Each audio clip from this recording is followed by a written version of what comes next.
नमस्कार, आप देख रहे हैं दिव्य हिमाचल टीवी। मैं हूं आपके साथ पल्लवी शर्मा।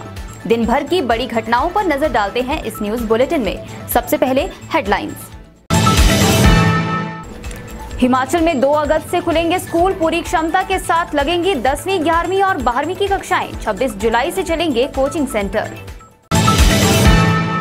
संक्रमण से जान गंवाने वाली कोरोना वॉरियर्स के परिजनों को 50-50 लाख केंद्र ने जारी की राशि। कोविड का टीका लगाने के लिए वैक्सीनेशन सेंटर में खूब उमड़ी भीड़। कई जगह बिना इंजेक्शन लगवाए ही लौटे लोग। मानसून ने हिमाचल को दिए गहरे जख्म। राज्य में अब तक बारिश से 316 करोड़ का नुकसान। आनी में खनाग के पास नेशनल हाईवे 305 पर पहाड़ी से गिरे पत्थर। 5 घंटे जिला मुख्यालय से कटा रहा क्षेत्र।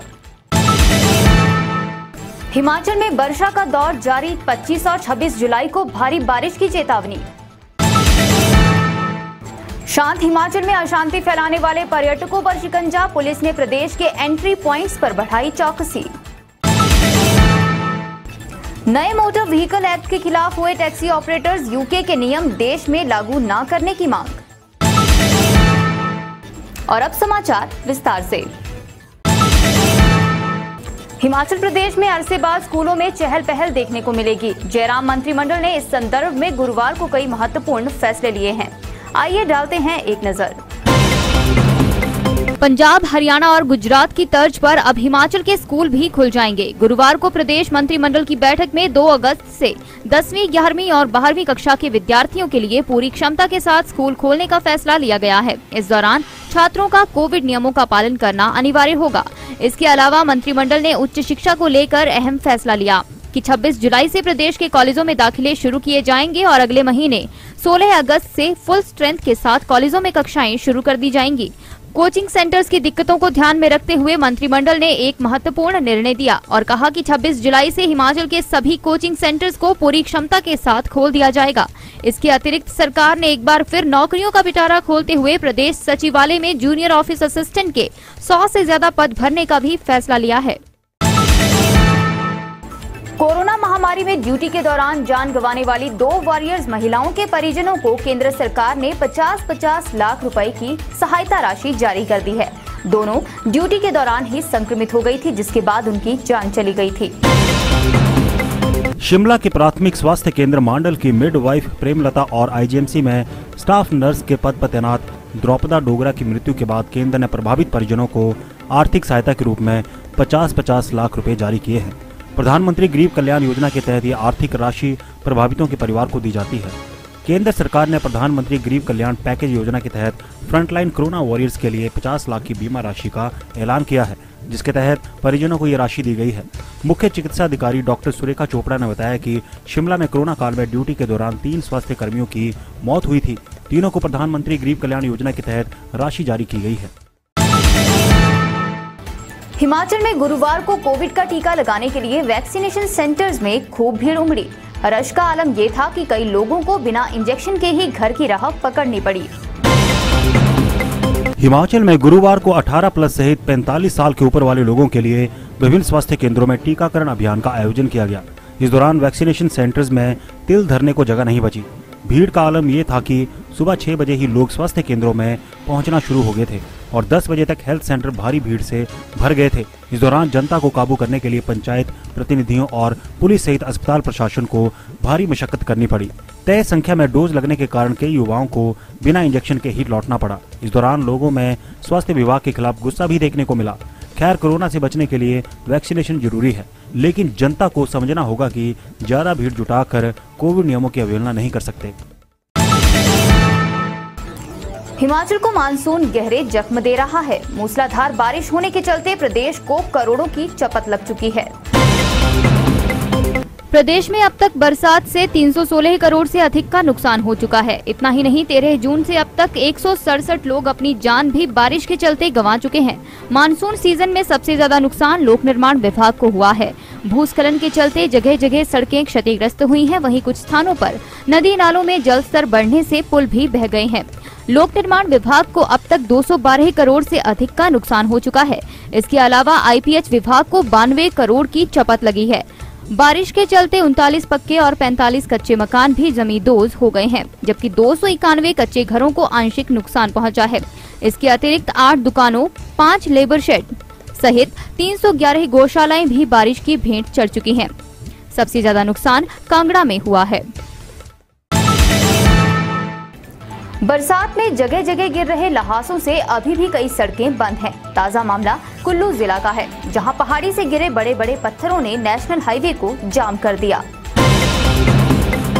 आनी में गुरुवार सुबह खनाक के पास पहाड़ी से बड़े बड़े पत्थर गिरने से नेशनल हाईवे 305 पूरी तरह से बाधित हो गया, जिसके चलते उपमंडल का जिला मुख्यालय कुल्लू से 5 घंटे तक संपर्क कटा रहा। बताया जा रहा है कि सुबह जलोड़ी क्षेत्र में हुई भारी बारिश के चलते खनाक पंचायत घर के समीप एक बड़ी चट्टान सड़क पर आ गिरी, जिसके चलते सैंज, लुहरी, आनी और NH कई घंटे बाधित रहा। इसी बीच नेशनल हाईवे अथॉरिटी ने भी मुस्तैदी दिखाते हुए तुरंत बाधित मार्ग के पास JCB ब्रेकर मशीनरी लगा दी, जिसके चलते दोपहर तक मार्ग बहाल कर दिया गया। प्रदेश में बारिश का दौर जारी है। राज्य के पहाड़ी क्षेत्रों में गुरुवार को दिन के समय झमाझम बारिश हुई है। अब आने वाले दिनों में कैसा रहेगा मौसम का हाल, देखिए यह विशेष रिपोर्ट। मौसम विभाग की माने तो प्रदेश में आगामी 2 दिनों के दौरान कुछ स्थानों पर गर्जन के साथ भारी बारिश होगी। 25 व 26 जुलाई को राज्य में हैवी टू हैवी रेन होने का अलर्ट मौसम विभाग ने जारी किया है। इस दौरान अधिकांश स्थानों पर बारिश होने की संभावना जताई जा रही है। बात अगर गुरुवार की करें तो राजधानी शिमला में दिन भर धुंध घिरी रही और रुक रुक कर बारिश होती रही। इसके अतिरिक्त मध्यम ऊंचाई वाले क्षेत्रों में बारिश से अधिकतम तापमान में 1 से 5 डिग्री सेल्सियस तक की गिरावट आ गई है। ऊना, कांगड़ा, हमीरपुर और चंबा को छोड़कर शेष हिमाचल के अधिकतम तापमान में गिरावट दर्ज की गई है। मौसम विज्ञान केंद्र के मुताबिक प्रदेश में 28 जुलाई तक मौसम खराब बना रहेगा। शांत हिमाचल को अशांत करने वाले पर्यटकों पर अब पुलिस की पैनी निगाह रहेगी। यही वजह है कि अब हिमाचल में प्रवेश द्वारों पर सैलानियों की सख्त चेकिंग की जा रही है। प्रदेश के कई पर्यटक स्थलों पर पिछले कुछ दिनों में बाहरी राज्यों के पर्यटकों द्वारा किए गए लड़ाई झगड़ों के बाद पुलिस ने सभी प्रवेश द्वारों पर चौकसी बढ़ा दी है। विशेष रूप से प्रदेश के सीमांत क्षेत्रों में पुलिस टीमों द्वारा रैंडम नाकों पर जोर दिया जा रहा है। इन नाकों के जरिए प्रदेश के बाहर से आने वाले लोगों की गाड़ियां चेक की जा रही हैं, ताकि कोई भी व्यक्ति हिमाचल प्रदेश में ऐसी कोई अवैध वस्तु लेकर प्रवेश न करे। SP ऊना अरिजीत सेन ने बताया कि गगरेट, हरोली और महतपुर क्षेत्रों में पुलिस द्वारा चौकसी बढ़ाई गई है। इन स्थानों पर विशेष नाके रैंडमली लगाए जा रहे हैं। जरूरत के अनुसार नफरी बढ़ाने के लिए पुलिस हेडक्वार्टर को भी लिखा जाएगा। जैसे कि DGP साहब के आदेश थे, अलग अलग जगहों पे खासकर बॉर्डरिंग एरियाज़ में हमारी चौकसी बढ़ी है। अलग अलग जगहों पे रैंडम नाके जो है लगाए जाते हैं और उनमें गाड़ियों को चेक किया जाता है कि उनमें कोई इस तरह का वस्तु या कोई ऐसी चीज़ ना हो जो कि किसी तरह की प्रॉब्लम क्रिएट कर सके, आगे जाके उसको मिसयूज़ कर सके कोई। हिमाचल के टैक्सी ऑपरेटर्स ने नए मोटर व्हीकल एक्ट के खिलाफ आवाज बुलंद करना शुरू कर दी है और सरकार से मांग उठाई है कि पहले बेहतर सड़कें और बेहतरीन सुविधाएं उपलब्ध करवाई जाएं। वीरभूमि टैक्सी ऑपरेटर्स हमीरपुर ने जयराम सरकार से यूके के रूल यहां न लागू करने की मांग उठाई है। ऑपरेटर्स का कहना है यूके की आधुनिक सुविधाओं के आगे भारत में ना तो सुविधाएं हैं और ना ही बेहतर सड़कें। ऐसे में नए एक्ट के तहत होने वाले भारी भरकम जुर्माने से हर वर्ग की कमर टूट जाएगी। कोरोना काल में वैसे ही टैक्सी ऑपरेटर्स का काम धंधा चौपट पड़ा हुआ है और ऊपर से नए नियम उन्हें गर्त में धकेल देंगे। टैक्सी ऑपरेटर्स का कहना है कि ऑल इंडिया टैक्स वैसे ही 26,000 तक कर दिया गया है और इसे भरना मुश्किल हो रहा है। ऑल इंडिया परमिट की फीस जो 26,000 कर दी है, तो टैक्सियाँ तो इस हिसाब से ये धंधा हमें बंद करना पड़ेगा। सरकार हमारा धंधा बंद करा के छोड़ेगी। छोटे आदमी इतने सख्त कानून और इतनी हैवी भरना जो है वो पॉसिबल नहीं है। तो इन सख्त नियमों को हम पूर्ण रूप ये टैक्सी यूनियन की उसमें इसके बारे में विरोध की रूपरेखा तैयार की जाएगी। सरकार को जिलाधीश के माध्यम से विज्ञापन दिया जाएगा और उसके बावजूद भी कुछ नहीं होता तो हम सड़कों पर भी उतरेंगे।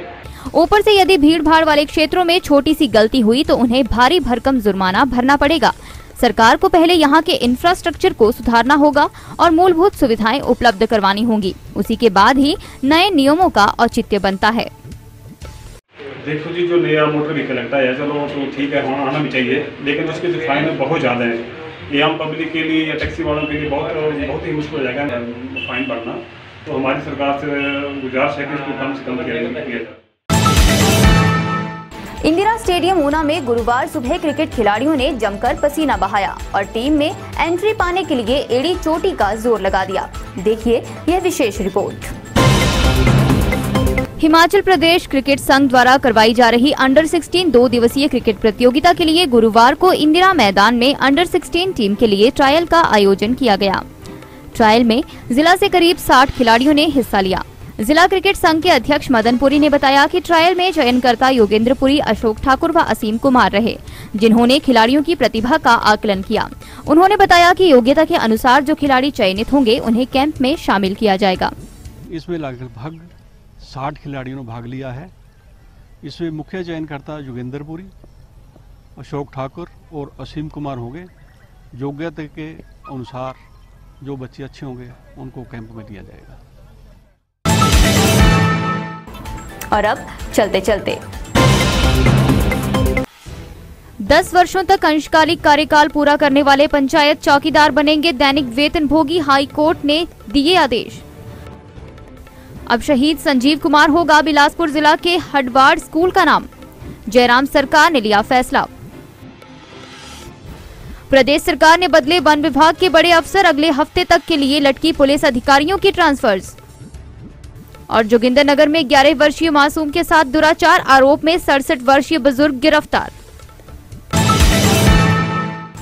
आज के बुलेटिन में इतना ही। शाम को 9:30 बजे देखना न भूलें शिमला से हमारा विशेष लाइव प्रसारण।